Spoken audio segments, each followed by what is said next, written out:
Okay, I have this now recorded, and welcome to all our students who are here live and students who will be watching this as a recording, which I'll be sending out. And today, really the intent is two parts. One, I have several reminders and announcements that I need to make, and you need to pay attention to these and write stuff down. Secondly,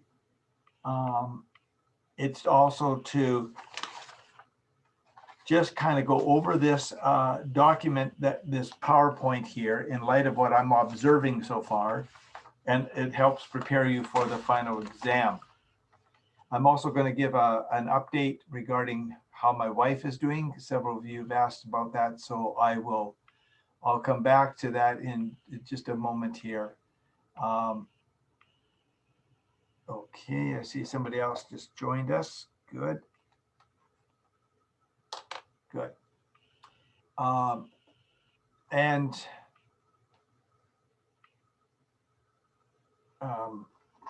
let me get started. I'm going to talk about some of the things that we're coming to the end of the semester. 1 week today will be our last class session. Technically, we should be meeting on Monday, but I'm stopping the class on Wednesday of next week. And you can take your final exam on the Monday as long as you have enough time to do it. You can do that, so that's an option for you. We'll get to that in a few moments. First of all, some things I just need to clean up here. If you miss class, or if you are a student from another country, then you will need to watch the recordings of that. Now, there are several who are taking this course from distance here, and I'm not going to name them, but I'm looking at their names, and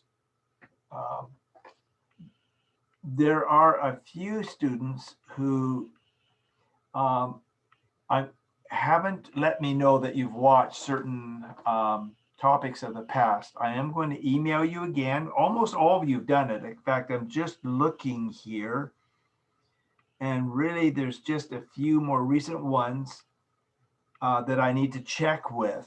And I'll be asking you if you watched those. So you will get an email from me saying, here are the places, and these were the topics. I may even send the recordings to you again, even if I sent them before, for you. And all you have to do is watch them and let me know you've watched them. Okay, so that definitely will be coming your way a little bit later. Probably tomorrow I'll get those out if all goes accordingly to plan. So please mark that because that tells me that you've therefore been in class, even though it's through the recording. Even if you are normally here and you missed a class, I usually will mark it up and send you it. The second thing I need to remind you about is related to the second and the third speech. I am just looking down here, and there's really one student I'm not sure about. I may have that speech. I'll just have to double check. However, the third speech, I've got a couple, 3, 4, 5, 6, 7 students that I don't have your speech. 1, 2, 3, 4, 4, 5, 6, 7, 8 speeches that I don't have your speeches from your third speech, your persuasive speech. I do need to get those, and I'll be writing you saying, is it coming and when? We're getting towards the end of the semester. We're getting tired. There's many things coming at us, but we really do need to complete the course. So for those of you who haven't handed all the speeches in, or those of you who haven't let me know if you've watched all the recordings, you'll be getting an email from me related to that. please inform me accordingly so that I can mark you off accordingly. Okay. So that's first reminders that the second, the third speeches are past due.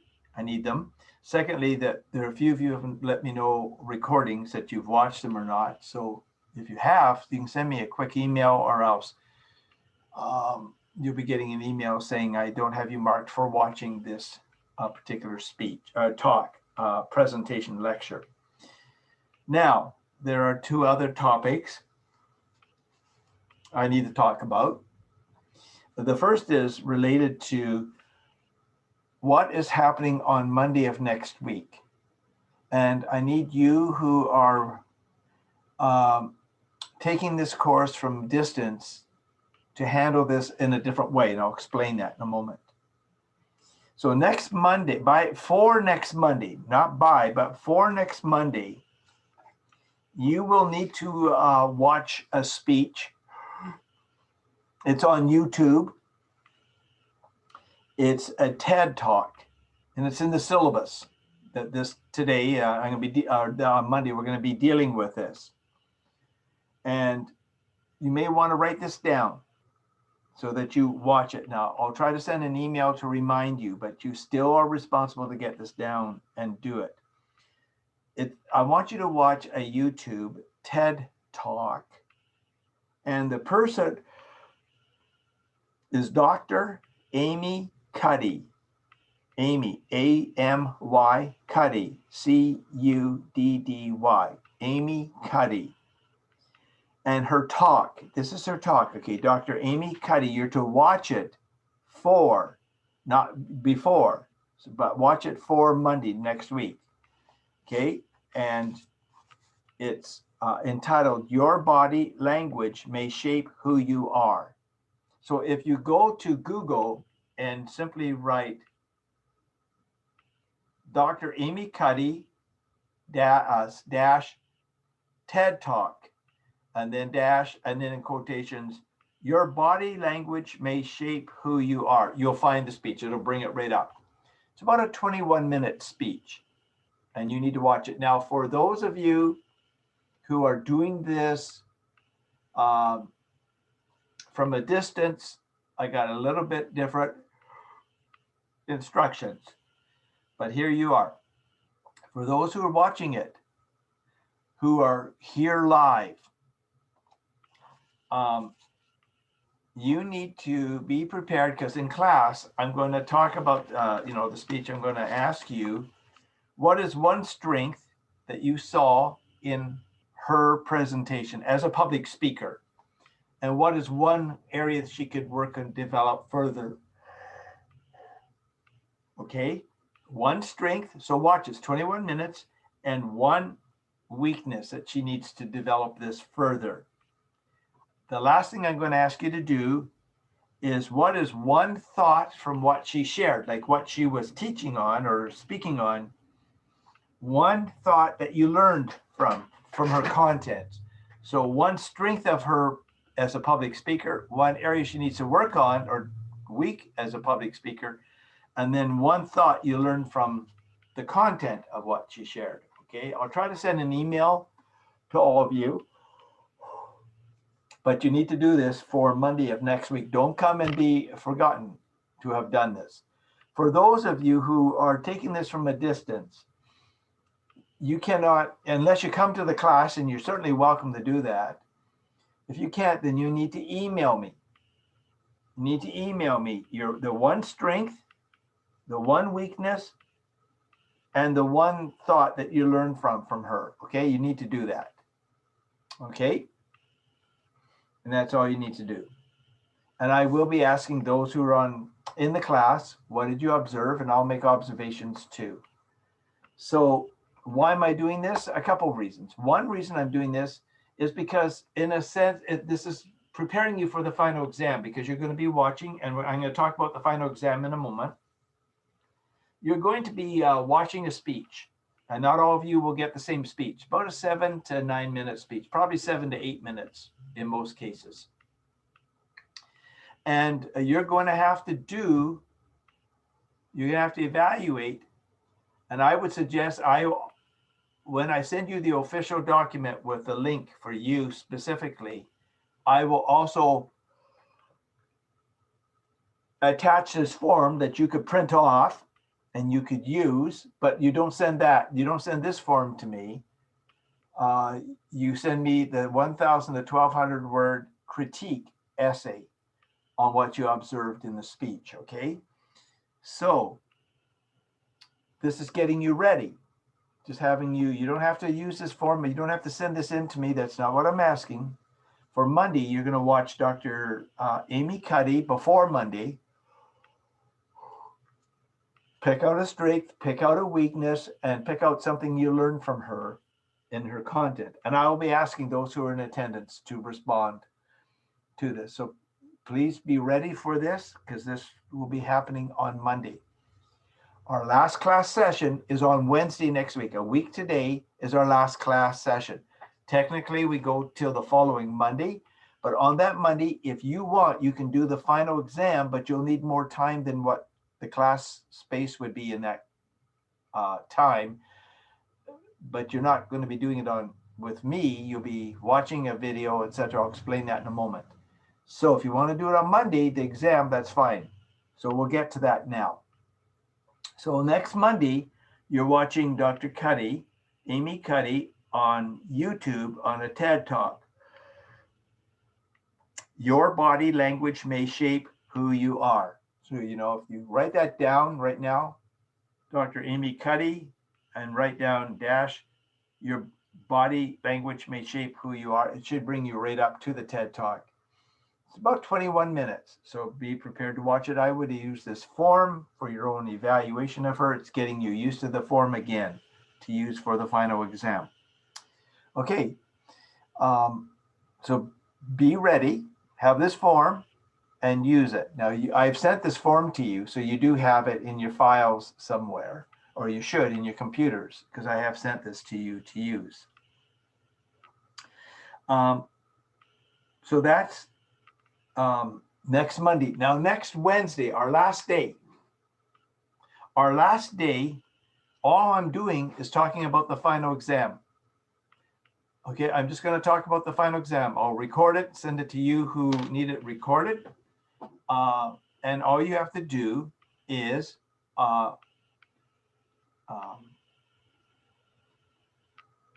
come to the class and I'll talk about the final exam. By the way, I will not record Monday.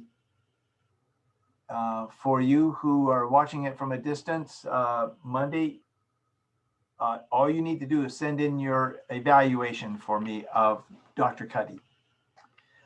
On Wednesday, I'm just going to deal with the final exam. I'm going to send you some material beforehand, and then I'm going to meet with you on the Wednesday, and I'm going to talk it through and answer any questions that you have about the final exam. Now, let me explain the final exam to you. The final exams start on April 20th and go to April 29th. You can choose the day you want to do your exam. Now, if you are listening to this and you are a student at distance, you'll have to think of time change and help me understand. You may say, I want to do the exam on Tuesday, whatever day that is in April, but you'll have to tell me what time of the day you want to do it and what time it means for me. So I want to make sure you get the exam early and on time to do it. So you need to help me on time changes, etc. So it's a little more confusing for you doing it that way. But I want to make sure you understand that you get to choose the time, the day during exam week for you to do the exam. Okay, you just need to let me know when that will be. So what you can do is email me. Email me with your name, obviously, the day, the time, the date and the time. And if you're calling or if you're emailing from a distant country, what time does that mean in BC time, so that I make sure I send the email early enough. Okay. What I will be doing is sending you an email with a basic explanations of all you need to know. I have a copy of that, kind of a former copy that I used. I'm looking it up here. Here it is. That I will use something like this. It'll look something like this to you as an email. Okay. And all you have to do is I'll have your name, and I'm going to send this form to you so you can see what it looks like. But then on the exam day, I will send this new form with a few other things in it. And at the bottom, we'll have the link to the speech that you have to watch. So I'll be keeping you informed from now on in regard to this. So, you know, don't panic or anything like that. So what you do is you need to send me an email. What day do you want to take the final exam, and the date and the time? So send me between April 20 and 29. You can take it on a weekend, on a Saturday or a Sunday. That's fine with me. Okay, so we want to make sure you get the exam. Okay, what the exam will be. It will be, you're going to get from me a link to YouTube that has a speech on it. And I have several speeches that I use. The speech is about 7 to 8 minutes, maybe 8.5 minutes in length, somewhere in that length of time. And all you have to do when you get the speech is you check to make sure the link works. Stop it. Let me know it works. Everything's fine. You may watch it more than once. That's not an issue. Time is not the biggest issue here, but you have to do it all in one major sitting. You can't say, I want to do it over 3 days. No, you can't do that. But choose the date and the time, and then you get the speech. Let me know it works, and now you're working on it, and then start working on it. When you send me the date and time that you want to do it, so make sure you do that. You should sit down and do that today, if not, or Monday, between now and Monday. I will email you back and say, I got your email that says you want to take the exam on April, whatever day it is, at such and such a time. Thank you. Okay, but I will be giving you more details on Wednesday of next week. So I want to make sure everybody understands what's happening. So right now, I guess what I'm requesting from you is the sooner you write me an email and say, I want to take my final exam on this day at this time. That's fine. Then I can backtrack to make sure you get the exam before that so you can do the exam. So I have to organize everything. And so it becomes pretty important for you to get those into me. And I just want to show you how that looks. Not that that's necessarily important to you, but when I get this, I will just show you, okay, the previous class. Okay, here it is. I have here this form here. It's not important to you. This is another class. It has the names of the students down here. And this student has already written in, she wants to take the exam on April 26th. It's a Monday at 9:30 a.m. So I've got that already written in. So that's when you send it to me, I write it in here. And then this sheet of paper, I follow every day. And I have a whole system to make sure it gets sent out. Final exam is important. So please send me an email saying, because it's between April 20 and 29. What day, what time do you want to take the exam? Okay, and then I'll be sending you instructions further, but make sure you do that right away. Sit down with your calendars and start working out when you want to take that. That would be extremely beneficial to making sure we get everything organized. I have a question. Mm-hmm. Okay, who's this? Agathe. Okay, go ahead. Also, you once sent us an email telling us to like read some articles for the class and that you'll be asking us for the final exam. So I was wondering if you have two finals.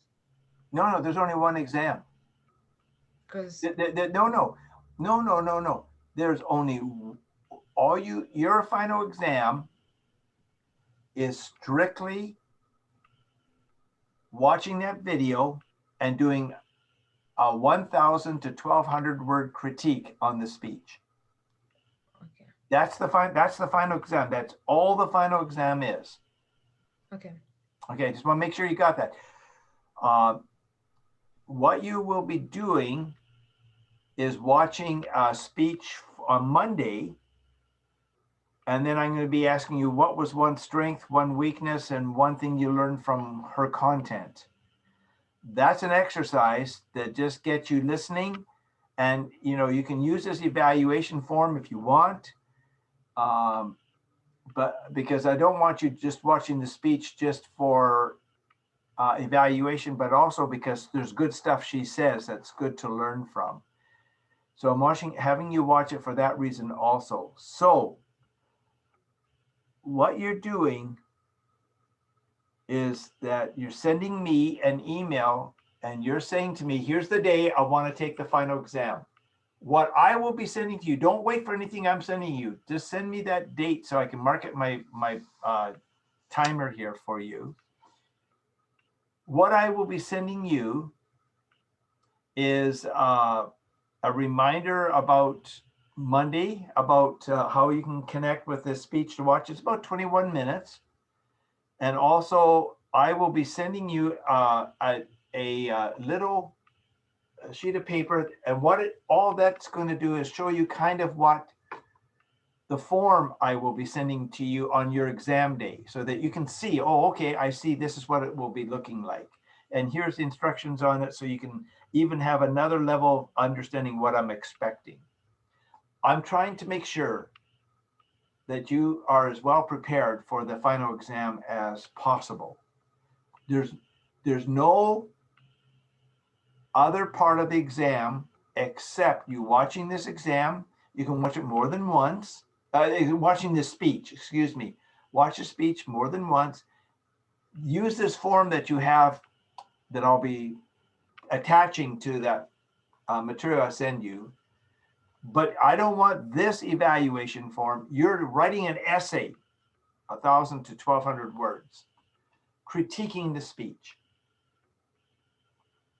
Good question, though, by the way. Just want to make sure. Professor, I have a question too. Yes. You sent us an email about an article that we were supposed uh, to write, where we were supposed to read articles about 11 topics and write Oh, about yes, yes, yes, yes. I'll be asking you. Yes, I will ask you if I see. Maybe that was the question. Yes, I will be asking you if you read those. Is it in the final exam? In the final exam, I will simply say, did you read the 11 articles? How many of them did you read? Okay, thank you. That's all. Good question. Thank you for asking that. I really appreciate that question being asked. So, are we supposed to read all the 11 articles or just Yes, some of them? all of them. Okay, Okay. Yeah. thank you. Yeah. And Professor, I also have a question Yes, Amanda, go ahead. about the final exam. How much time we have to finish it? Good question. Okay, listen. Um,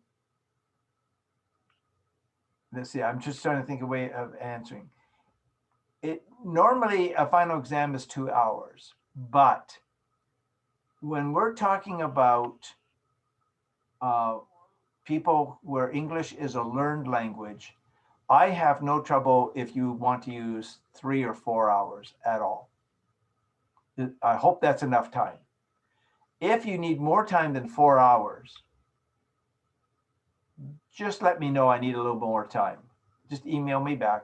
It's not a big issue with me, but I do want it all done in the same day.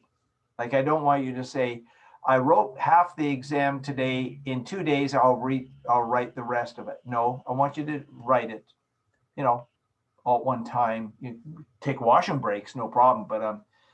But I want you to get it done in the one day, whatever day that is that you're working on. But, if you need 3-4 hours, that is fine. Thank you. You're welcome. Any more questions? Okay. I have one more thing to share with you, and then I want to go on to I want to talk about this evaluation form one more time, but I'll come back to that in a moment. Some of you, or maybe all of you, were aware that my wife contracted cancer. And I want to thank you, for those of you, for your encouraging thoughts and your prayers for her. She really appreciated knowing that my students were concerned for her well-being. And I appreciate that very much. And so did she, by the way. So first of all, thank you for your words of encouragement. Just in case, maybe if you hadn't heard this, just so you do hear the background, and then I'll just tell you where we're at, and then we'll get on with the rest of this class. In January, she was told through some testing that was done that she did have some cancer, and that they would have to have her come in so they could take a sample of the cancer, and they did, to study it and to determine what would have to be done.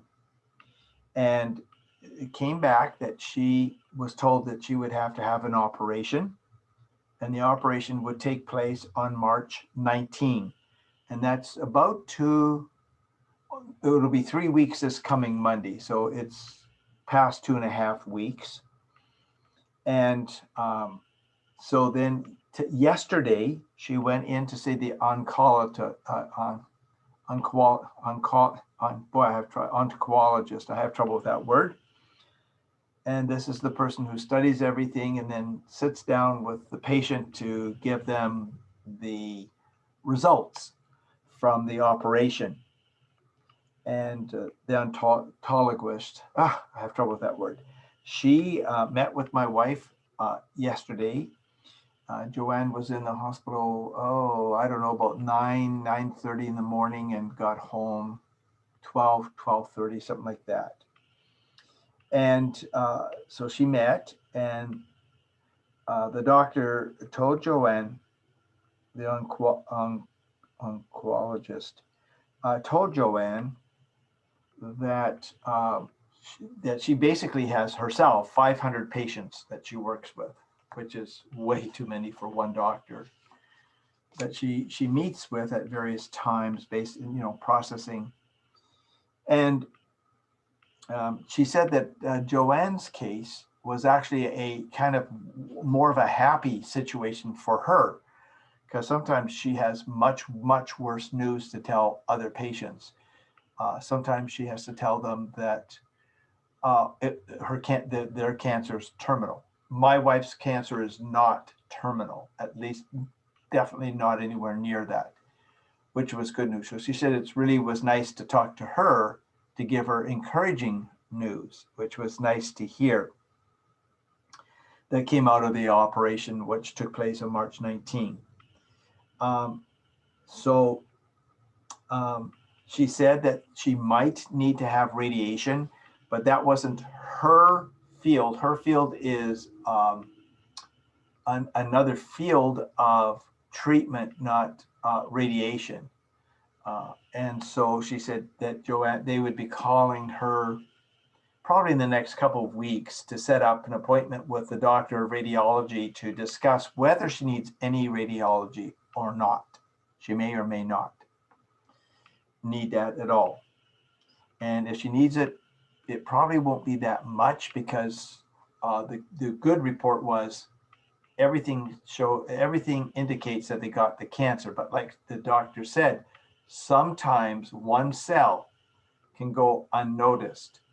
And later it can duplicate. So they may want to do the radiation to make sure they get that one cell to make sure that the cancer is fully taken care of. So the prognosis is very good for Joanne. Now, the doctor also told her that the recovery from her operation is about 7 weeks. So the first week is one part, and then the next 6 weeks, it continues. And there will be a soreness where the operation took place. And what Joanne describes it as is like on the inside, it's like as if somebody has rubbed her, like if somebody rubbed your skin so it rubbed part of the skin off, that left that marking. It's like that, but it's on the inside of her body, not on the outside. And what that means is that her nerves have been injured from the operation, and they're healing, and it takes time, and it's not fun, and that sort of stuff. And the doctor gave her some exercises that she should be doing to help alleviate and lower the swelling. So Joanne this will be 3 weeks this Friday that the operation took place. And so she's experiencing discomfort, and she did go to work today, and she'll go to work tomorrow and on Friday. And going to work, then she's sitting down on the couch downstairs right now, relaxing, and she needs to do this. She doesn't have as much energy because what took place. Now, if she needs the radiology, hopefully it's not much, because radiology that only takes a few minutes, and it really zaps your energy. So if she were to need 6 weeks, then we can expect that she would be very, very, very, very tired. So we're hoping that won't be necessary, but we don't know. And but the prognosis is good. She was also told by the doctor yesterday that there was this medication that she might have had to be on that controls, I forgot what it is in her body, but the doctor said she wouldn't need it, that there was no need. So we're hearing, in the midst of not good news, it's cancer, we're hearing good news that it's seemingly was caught. The doctor told her yesterday it's a miracle that they found it. It was so minute, and it was so well hidden, but somehow they found it, which was great. So now they have to stay on top of this and hopefully work it out and make it work well. So the prognosis is good. So I wanted you to hear that. I know that some of you, because I had mentioned it last day that we met, and so that's kind of where it's at. And we're hoping that it won't go any further. Okay. So I wanted to share that with you. It's basically good news, and we hope it continues to be really good news. Now, all I want to do with you as a class, and to my students who will be watching this recording later, I just want to kind of give you some observations. Now, several of you have not yet handed in, just looking here, the second speech here.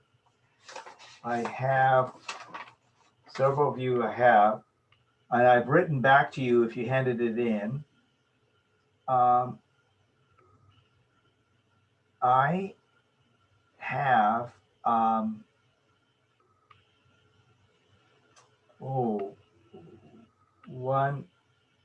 2, 3, 4, 5, 6, 7, 8 students who have not handed in the third speech. So it's really due. And I do have, just looking here. Okay, I do have 1, 2, 3 students who haven't handed in the second speech, and one of the students, 1 or 2 of the students is because of medical reasons. So I understand that. So we're going to need to get those speeches in relatively soon. and appreciate your help in regard to this. So thank you for getting them in. And the sooner you get them all in, the better. Okay. Now, I want to go over this again. We've gone over this. This is not the first time. None of that, you've gotten this evaluation form on the second speech from me. But here's some of my observations, not just of you as a class, but my other classes. And it's in some ways, it's also some observations of public speakers that I listen to. And I just want you to be aware, especially for this reason, you're going to be taking the final exam. And you must watch the speech, and you need to understand that some of the speakers that I have used, they have purposely done some things wrong on purpose. And you have to be aware of that. For instance, once, you may not get this, you may get a person who did everything basically right. There's some people I didn't work with that way. For instance, on the introduction, you might get a person who purposely did not relate the topic to the audience. Did not even do it. And you have to pick that up. So you really have to pay attention to this speech. You can't write generically, you have to write specifically on the speech. And what I wanted to do is just talk about some areas where I really find in some of the speeches, not all of yours, generically I'm speaking about students in this semester. I'm also talking about people that I've gone to speak, listen to speak.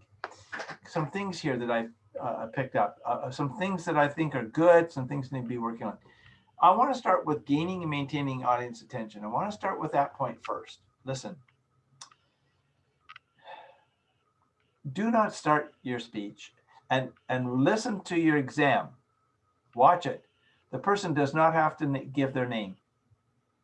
If they do, they're wasting time because we already know their name. Okay, they're just trying to find a way to get started, like saying, hello, my name is Curtis, and I'm going to be speaking about, is a very poor approach at gaining my attention. Start your speech by going into the topic right away. There was a gal that I had in the past that experienced a horrible thing happen to her. She was raped. Okay.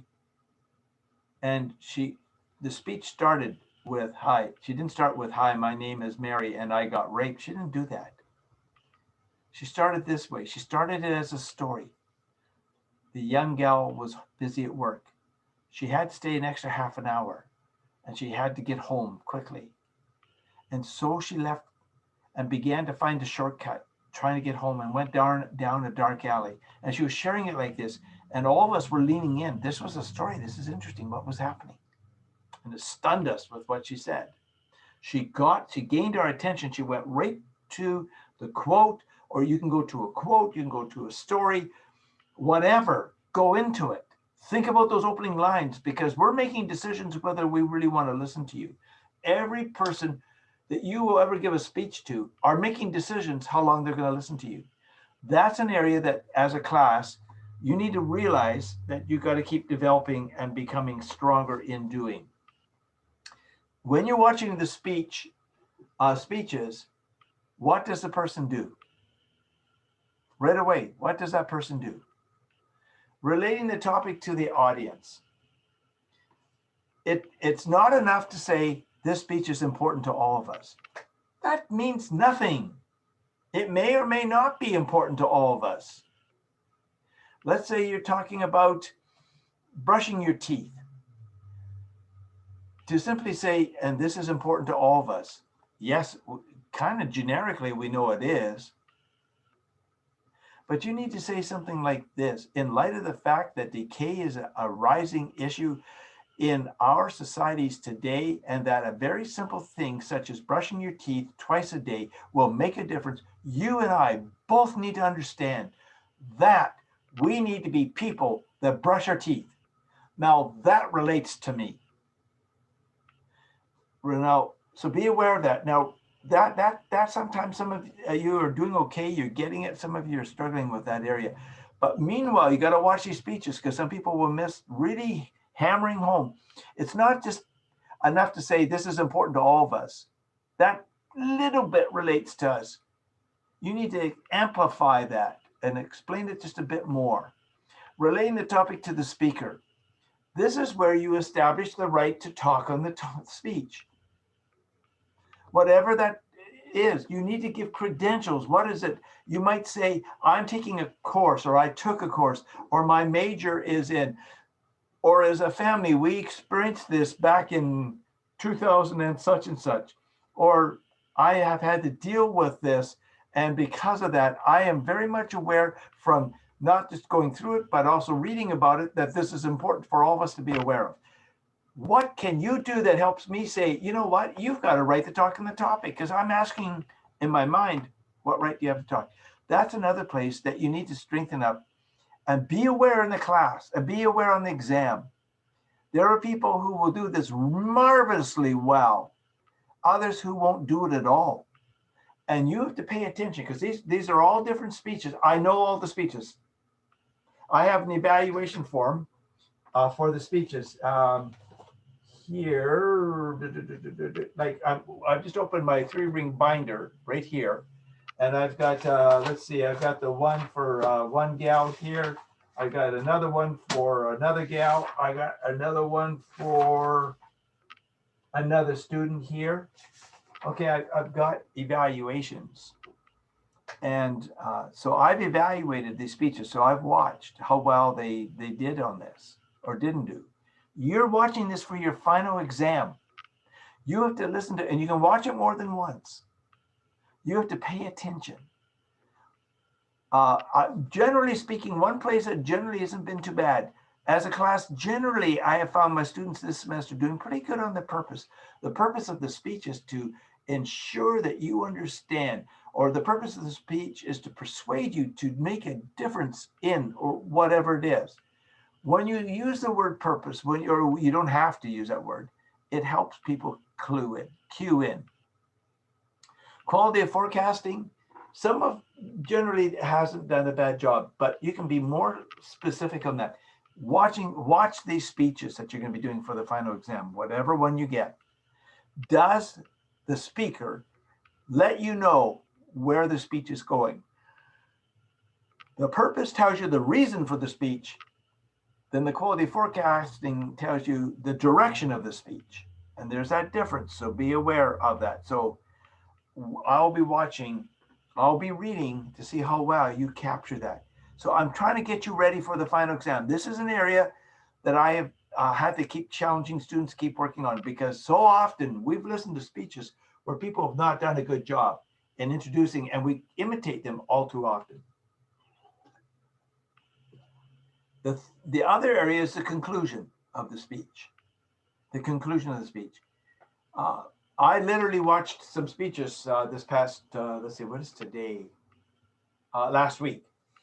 And literally what I noticed with some students is talking about some topics is to say, well, that's my speech. I hope you liked it. Have a good day. That's not a conclusion. That is not a conclusion. I've also noticed in the 7-minute speeches that people have been given anywhere from 15 to 20 seconds only to a conclusion. It should really make up about 10% of your speech. If you've got a speech that's 7 minutes, 7.5 minutes in length, that's 450 seconds. That means your conclusion should be 40 to 50 seconds in length. And you can actually say quite a bit in that length of time. People aren't working well on that. And so the conclusion has really been, and some people have not done well. They've really kind of tacked it on. Listen, what's the break like? What do you do that helps the audience understand this is a conclusion? You can say as simple as, now to sum this up, or in conclusion, or to finalize the last thought here related to any of those sort of things. Says we're in the conclusion. Make it the conclusion. Do not add new material.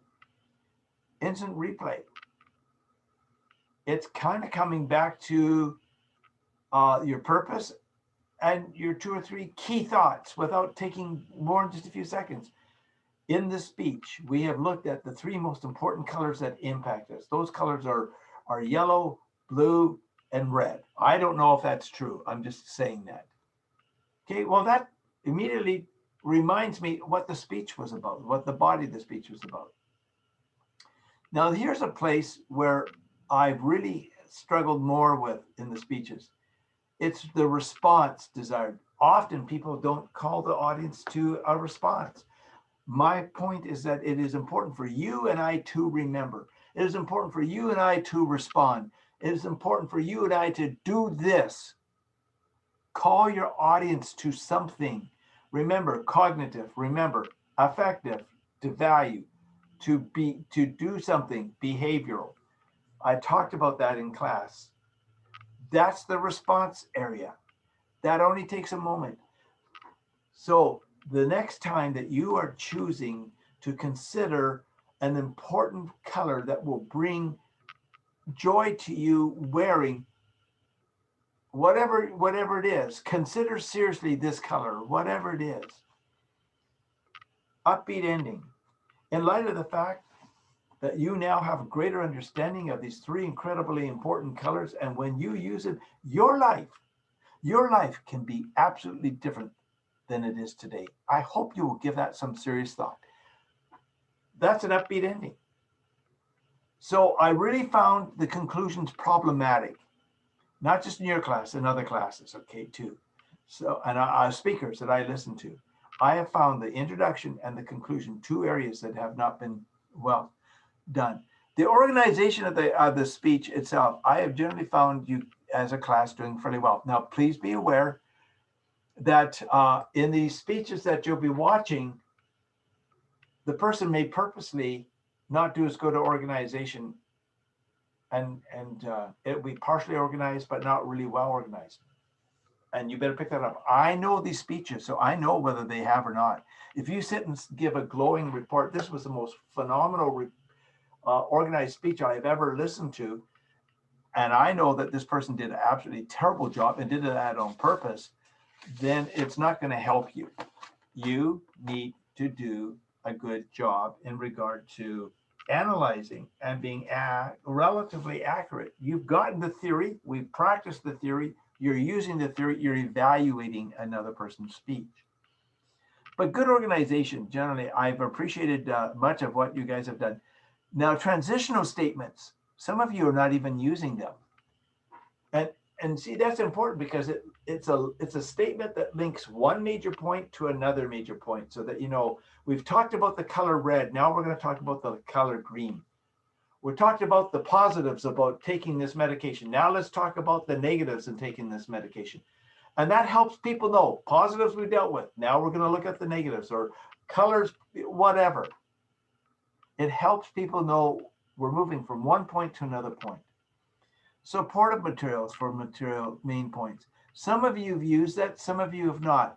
Some of you thought you could just talk about something that you experienced, but not even really did a good job establishing the right to speak on it. What supportive materials do you use? Whatever those might be that will be helpful. It might be a picture, it might be a major thought of that creates it in the mind. So we've got to work on that. Be careful. Not too bad though. The transitional statements are the biggest issue here. But when you are watching the speeches and evaluating, there are speeches where there are no transitions. There are speeches where there's great transition, those statements. Good organization, average organization, supportive materials was or wasn't there. You have to pay attention. This is your final exam. It's worth something. What percent is the final exam? Just looking up here, what percent it is worth here. It is worth 35% of the final exam, 35% of the final grade, okay? Ethos of the speaker. Now, you have to pay attention to the whole speech on these levels. So again, competence. Competence and trustworthiness has a lot to do with how well the speaker relates the topic to themselves. See, that number 3 relates right here. Competence and trustworthiness. Are they experienced? Have they established the right to speak on the topic? That's competence. At least it partly is competence. And listening to them, you see how competent they are. And are they trustworthy? Well, part of that will be based on whether they have experience in their topic. That really adds to the sense of trustworthiness. And then you watch them. Do you trust them? So you evaluate. These two are connected, though, to rate number 3 here to a great degree. Similarity in orientation is directly connected to number 2, relating the topic to the audience. Similarity is how similar is the topic to your audience? How similar? Related to the topic to the audience. So those connect together. So be aware of that. We talked about these in class. And in class, and in the speeches that you're going to be watching, some people actually give a speech where they do not relate the topic, do not establish the right to speak on the topic, or they do an average job. They say something like, I know that all this is very important to us. We're very much aware, and it's really important to me. Well, that's nice. What do you mean it's really important? Is it important because you've experienced a tragedy because this didn't happen? Is it important because you have education in this field? Is it important because you read books in this? Explain yourself. That's important. Okay, attraction. Pay attention to this. Attraction is how well is the person dressed for this particular presentation? Is the person comfortable in who they are as they present it? And does the person really allow their personality to come out? You got to pay attention. Are they comfortable with who they are? Sincerity. Do they seem to mean what they mean? Do they really seem to mean what they're saying? Pay attention to that. Your own perception on that. And a dynamism is energy that's exuded. Energy with usage of words, energy and physicality. And you're going to see the whole person. You'll be able to see these people speak. The cameras on them, you'll be able to see most of them. Okay.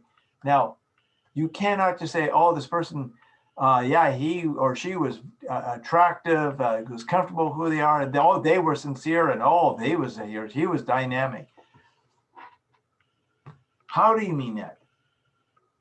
As you were watching it, what made you realize this person was dynamic or sincere or comfortable with who they are? You have to analyze. You just don't make comments. Oh, they did good. Oh, they did bad. Why? What made you say that? This is the final exam. Paralanguage issues of the speaker. Okay, we've gone through these 7 with you. And we all sometimes, as we're learning to speak, have to deal with one of them. The one I had to deal with was volume. I had to be taught, because I took courses in public speaking, to speak from my stomach, my chest, my diaphragm outward, not just from my throat. And I had to learn to speak louder because I have a soft voice. And I had to learn to project my voice more. That was my challenge. So pay attention on what pitch is. Read the notes that I sent you in my PowerPoints to you. What vocal variety? Those are 2 kind of cousins together. Was the rate at the right speed for the type of speech? And did rate influence or impact fluency? Or did fluency impact rate? Did the person stutter and then it made the speech slow? Analyze that. And the pauses, were they purposeful, or did they show up as people trying to remember what they're saying, and so it impacted rate and impacted fluency? These interact all together. So be aware of these areas. All of them are critical.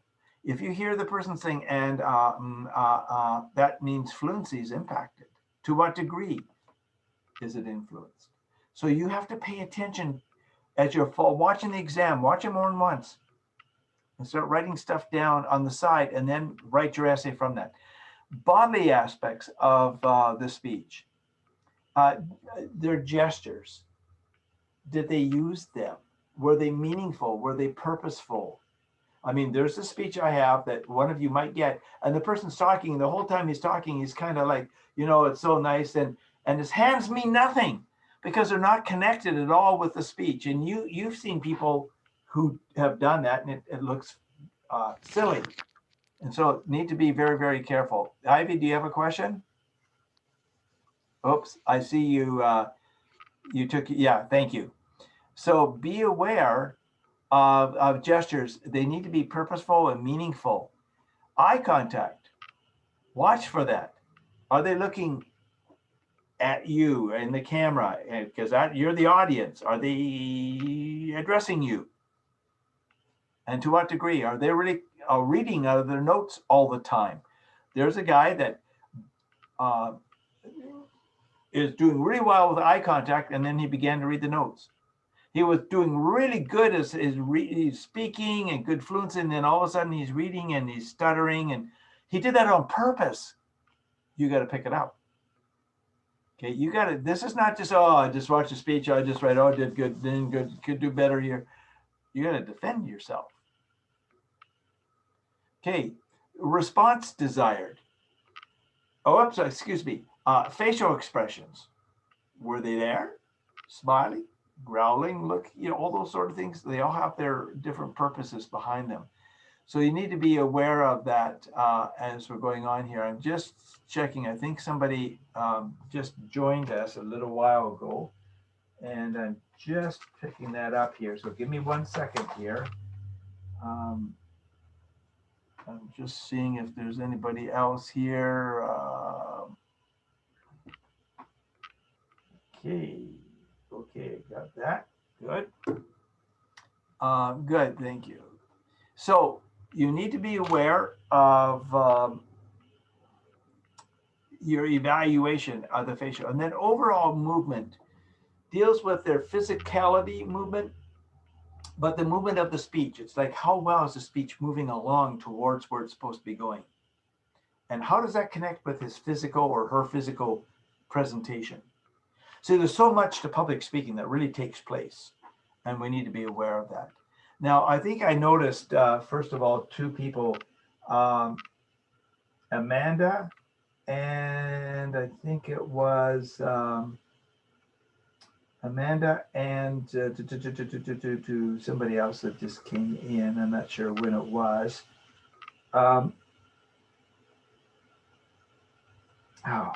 Ivy. Amanda and Ivy. Amanda, not Amanda Fang, but our other Amanda. Okay, the two of you came in. I'm not sure what time you came in. I gave instructions for next week. If you just came in, maybe maybe the two of you could stay on for a few minutes after. I'll just make sure you understood what I said at the beginning of the talk. So I'll come back to the two of you. If you could just stay for a few minutes, because I'm going to end this class in about 2 minutes. Anyways, class, you have been given instructions in regard to what would be happening next week. We're going to have you watch that video, the YouTube, that you're going to watch on TED Talk, and you're going to be ready to respond with me on Monday about that. And then on Wednesday of next week, we're going to go over the final exam. And what I'm going to do is I'm going to give you more details, just not a lot more, but I'm just going to make sure you've got it all, because it's really our last class next Wednesday. What's really important now is for everybody, send me an email telling me between April 20th and 29th, which is exam season, what day and what time you want to take your exam, because you can personalize this by taking it. You don't all have to take it together as a class. You take it individually on an appropriate time for you to watch it. Okay, so I'm just reminding you of that. And what I'm going to do now is I'm going to pause recording, and I'm going to be sending this to you who need this recording, and I'm going to end this class. So again, I'll remind you, if you are a distant student from a distant country, you need to watch that YouTube, but then you need to write your responses to me on one strength, one weakness, and one thought learned from Dr. Cuddy's speech. So I'm just going to stop you now because you already have that.